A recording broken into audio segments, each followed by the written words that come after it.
À l'instar de ceux de l'intérieur du pays, le Centre Mère et Enfants de Dosso a été créé en avril 2014 en vue de répondre à un noble objectif qui est d'améliorer la santé de la mère et de l'enfant, spécifiquement réduire le taux de mortalité natale, néonatale et infantile. À envergure régionale, ce centre qui accueille au quotidien plusieurs patients fait face en ce moment à d'énormes difficultés tout azimut et sans précédent. En effet, au moment où le paludisme est en plein apogée, l'heure est à la désolation dans ce centre qui semble être à la limite du supportable, et cela malgré la récurrence des cas d'enfants paludéens qui tournent autour de 25 enfants hospitalisés par jour. Avec un personnel soignant nettement insuffisant, composé de 2 titulaires appuyés par des bénévoles et des stagiaires, la situation demeure assez critique au niveau du laboratoire où seuls 2 agents se battent pour tenir le coup face à une demande en sang on ne peut plus croissante. Devant la lenteur de ce service, certains gardes-malades n'ont que le choix de se rabattre sur une clinique située à quelques centaines de mètres du centre où le prélèvement d'une poche de sang coûterait dans les 25 000 francs CFA. Le directeur de ce centre, Dr Issoufou Harou, nous confirme cette insuffisance du personnel. Puisqu'il y a beaucoup de cas, donc il y a une surcharge de travail par rapport au personnel qui est insuffisant. Et souvent même c'est des bénévoles, parce que les titulaires il n'y en a pas beaucoup. Effectivement, donc il y a une surcharge de travail. Donc aussi bien du côté du personnel infirmier que du côté du personnel du laboratoire. Parce qu'il y a une sollicitation du laboratoire assez exceptionnelle. Donc tout ça c'est des difficultés. Bien, oui, c'est vrai, le laboratoire, puisque j'avais parlé de la sollicitation, effectivement, il y a beaucoup de cas graves donc avec anémie qui nécessitent une transfusion, donc il faut que les laboratoires s'y mettent. Bon, là aussi au niveau du laboratoire, à un moment on a eu un problème avec le personnel, notamment une insuffisance, parce qu'il y a que 2 laborantins, donc ils devaient gérer tout ça. Donc c'était difficile, la sollicitation était énorme. On a fait recours finalement aux autorités sanitaires et aux autorités administratives aussi, donc la DRSP, le gouvernement, et on a pu nous redéployer 3 laborantins. Donc actuellement 2 déjà sont en place et ont commencé à travailler. Le 3e va venir Inch'Allah demain matin. À la salle des urgences où la saturation est quasi permanente, l'engouement et le courage du personnel soignant donnent beaucoup d'espoir aux gardes malades, même si par ailleurs les lits sont occupés par 3 à 4 enfants.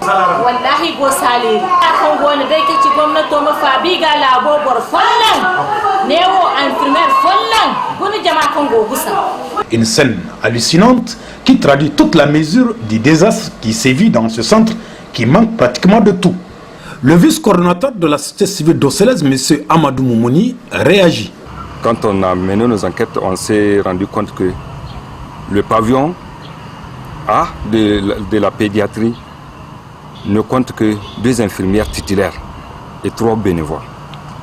Et on a retrouvé une centaine d'enfants hospitalisés pour 25 lits. Ce qui veut dire qu'il y a en moyenne 4 enfants par lit. La capacité d'accueil du centre est vraiment trop minime par rapport aux enfants hospitalisés. Le jour même où on a été là-bas, c'était aux environs de 16 h, on a retrouvé que déjà, la même journée, on a déjà hospitalisé 24 enfants. Donc vous voyez, vraiment c'est une situation qui dépasse le personnel du centre. La gratuité des soins de 0 à 5 ans. Le centre a déjà cumulé beaucoup de factures impayées qui sont avec l'État. Moi j'ai dit, oubliez à l'heure actuelle de se précipiter, convoquer une session de l'Assemblée nationale, des soi-disant représentants du peuple qui sont là pour représenter en réalité le gouvernement. On aurait dit investir le fonds là pour sauver les milliers d'enfants là qui sont en train de mourir à travers le Niger. Nous on va dénoncer ça, la mort des enfants. On ne va pas nous jeter hors des frontières parce qu'on est des Nigériens. Oui, on va dénoncer ça. On ne va pas nous donner aussi un ultimatum pour quitter le pays. Comme on le sait déjà, la gratuité des soins pour les enfants de 0 à 5 ans n'est plus qu'un simple slogan politique encore scandé par certains. La pharmacie, qui n'est pas assez nantie en produits, est aussi payante comme partout ailleurs. À cela s'ajoute un état de délabrement des lieux où les conditions d'hygiène restent encore à désirer car apparemment le personnel auxiliaire chargé de l'évacuation des ordures semble être aussi à bout. Et pour finir, le groupe électrogène qui agonisait depuis aurait tout simplement fini par rendre l'âme par faute de moyens. Un décor qui décrit sans détour le véritable climat d'abandon dont est l'objet et cet hôpital censé apporter un plus pour améliorer l'état de santé des femmes et de nos enfants. Devant cette attitude de désinvolture, voire démissionnaire des autorités en charge vis-à-vis d'un secteur aussi vital que la santé, l'on ne peut s'empêcher de méditer sur le bien fondé de ce centre. Sinon, comment comprendre une telle situation alors qu'en amont, le ministère en charge aurait pu se doter de tous les moyens matériels et humains pour y faire face? Comment comprendre qu'après tous ces shows médiatiques du ministre en charge de la santé, que des mesures adéquates visant à prévenir ces cas de débordement constatés dans nos différents centres de santé ne soient prises? Sinon, comment expliquer donc ce désordre et cette incapacité notoire à offrir des soins aux enfants dans des conditions acceptables? Monsieur le ministre a-t-il été surpris par la récurrence et l'ampleur de la maladie ou est-il encore occupé à fermer des cliniques et des dépôts de pharmacie pendant que nos enfants succombent par nombre effarant aux assauts mortels du paludisme?